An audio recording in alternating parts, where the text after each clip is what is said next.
Allowing a patient to grow cannabis plants is outrageous and unnecessary amount. Each indoor plant used conservatively half a pound of smokable cannabis that equates to 252 grams or 454 joints. Thus, 7 plants would yield 1,764 grams or 3,528 joints. Keep in mind that a plant matures as quickly as 8 weeks and as long as 16 weeks, depending on growing conditions. Taking the conservative approach, that grower could grow those 7 plants in a 3 crops year, which would equal to 5,292 grams of marijuana or 10,584 marijuana joints. First, this proposal only allows patients to have 2 ounces or 56 grams. So one has to wonder what will happen to all that surplus marijuana. Think about that.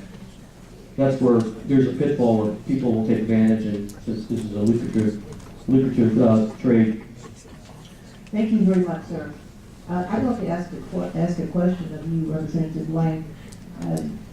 Marijuana is a plant that I would recognize it growing if I saw it.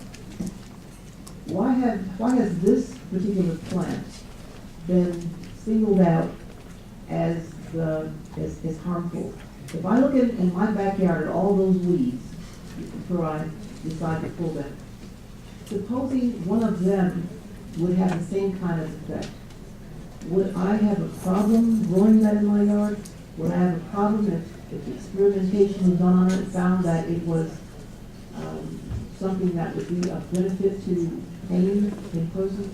Why has marijuana been chosen to be demonized? Well, I can't answer that question, but as we all know, this is a drug or a plant that many college kids have dealt with for years, and it's become part of our law that it's illegal.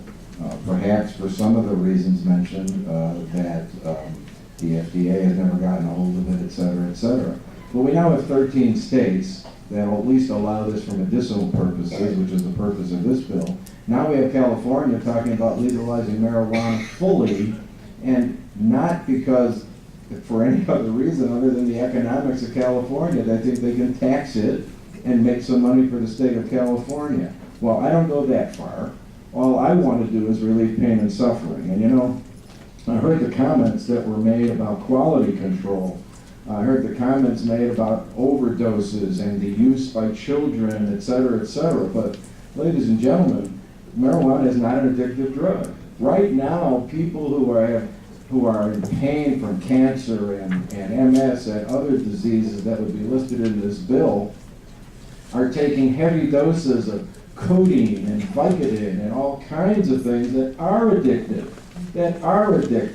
And maybe they're driving on the streets of Illinois because they have to go to work and they can barely function. They can barely function at work, they can barely function in the car, and they're taking these medications to survive, to get through the pain, but these are addictive medications. You heard the lady to my right talk about the fact that she's detoxing herself from what she was taking now that she's taking cannabis.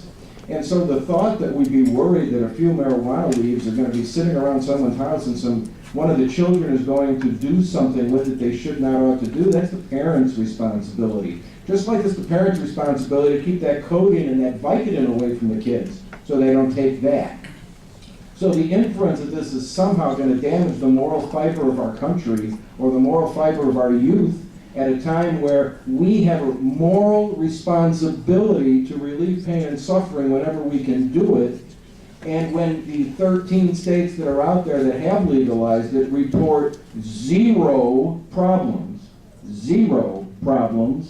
and when we look at the latest poll done in the state of Illinois,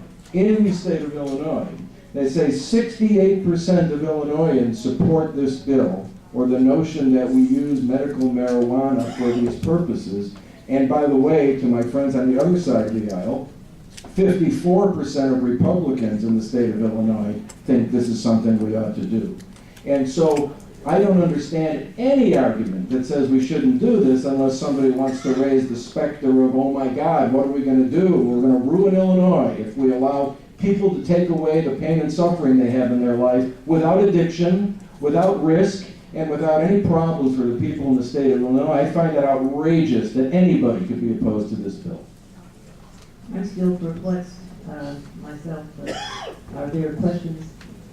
And answer? I think Representative Cole, and then Representative Bowen. Yes, I wanted to thank Representative Lang for the lecture.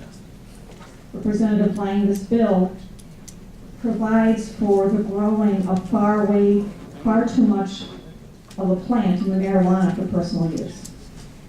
And of all the testimony that came from the state police, if you want this bill to be what you say it's going to be, then you need to amend it, sir, to not have 7 dried plants, which in fact can be anything from 2 feet tall to 8 feet tall. There's no, there's no indication as to the type of marijuana that's grown. Some is more potent than others. There's nothing in here that deals with the medical issue when you're talking about the amounts that you're allowing in this bill. Do you have an amount that you would accept, Representative? This is not my bill. This is not my bill. I would suggest you go back and try to find a way in which to quantify the type of marijuana, because there's more than one. 7 dried plants 3 times a year, way beyond personal use. The quantities are huge. And you may be growing something completely different than what somebody else who wouldn't want to be growing this for the purpose of their medical condition. So thank you for your passion on this issue, but the specifics of the bill are lacking.